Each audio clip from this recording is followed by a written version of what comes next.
Imagine waking up to a world with no football, no World Cup, no Messi or Maradona, no underdog stories, no last-minute goals that stop the world. Would war have lasted longer without the unity football brings? Would kids in favelas dream differently? Would you even recognise the world we live in? Before football became life, it was just a kick. But who kicked it first? And why does this one game, more than any other, rule our world? Stick around, because once you hear the full story, you'll never see football the same way again. Hey there, if you're already into this story, give this video a like, share it with someone who lives for football, and don't forget to subscribe to our channel. We've seen the stats. You're watching but not subscribing. Help us out, drop a sub, and we'll keep bringing you stories that go way beyond the scoreline. Alright, time to rewind the game clock and kick off the timeline. What if the very first football match happened over 2,000 years ago? In ancient China, around 206 BC, soldiers played Cuju, a round leather ball, a net, no hands. Sounds familiar, right? Cuju was more than a game, it was a training drill for warriors in the Han Dynasty. In ancient Greece, they played episkiros, brutal, team-based, and oddly similar to rugby. The Romans had harthustum, spreading ball games across their empire. So, was the birthplace of football really China, or just the idea of the ball? Wait till you hear how England took that idea and turned it into an obsession. You think football fans are wild today? You haven't seen medieval England. In the 12th to 14th centuries, people in England played a chaotic game. Entire towns versus towns. The ball? Often a pig's bladder. Goals were miles apart. The game could last hours. No rules, no refs, just chaos. Mob football was so disruptive that King Edward II banned it in 1314, calling it a threat to peace. But people didn't care. They kept playing, even if it meant jail time. But out of this chaos came something unexpected: structure. And that's when football began to grow up. Can you believe the rules of football were written by teenagers? In the 1800s, elite English schools like Eton, Harrow and Rugby began shaping the game. Each school had different rules. Some allowed handling the ball, some didn't. In 1863, something historic happened. Representatives from 11 London clubs met at a pub.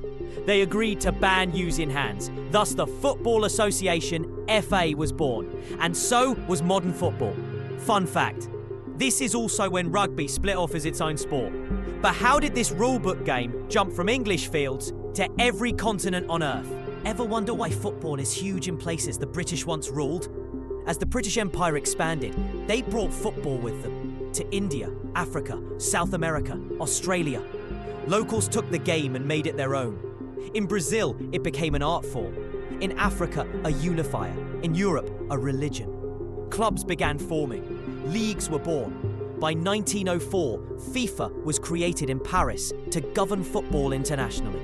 The first World Cup, 1930, Uruguay. Only 13 teams. No TV, no huge sponsors, but it lit a fire that would never burn out. But what made football more than just a game? What made it a global identity? Did you know a football match once helped stop a civil war? In Ivory Coast, a World Cup qualifier led by Didier Drogba inspired a ceasefire. In Brazil, football gave power to people from favelas who had no other path out.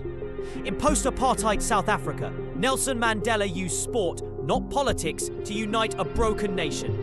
Football became a platform for protest. Kaepernick and the NFL started it. But footballers across the world soon joined the cause for equality, justice, and change. But what if football had never existed? What would the world have lost?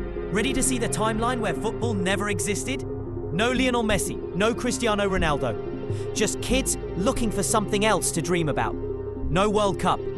That means no moments that unite the globe. No tournaments that bring countries together. No national identity tied to a jersey. Entire economies built around clubs like Manchester United or Barcelona? Gone. Think about how many lives, especially in developing countries, were transformed by football. It's not just a game, it's an engine of hope. Football is simple. 2 teams, 1 ball, 1 goal. But its impact is anything but simple. It teaches strategy, passion, heartbreak, and glory. all in 90 minutes. It turns strangers into brothers, countries into families, dreams into legacies. If this story moved you, inspired you, or made you love football a little more, then hit that like button right now. Share this video with someone who breathes football. And most of all, subscribe. Don't just watch from the stands. Join our team. Because here, we don't just watch football. We tell the stories behind it. Until next time, keep dreaming, keep kicking, and never forget, it all started with one simple kick.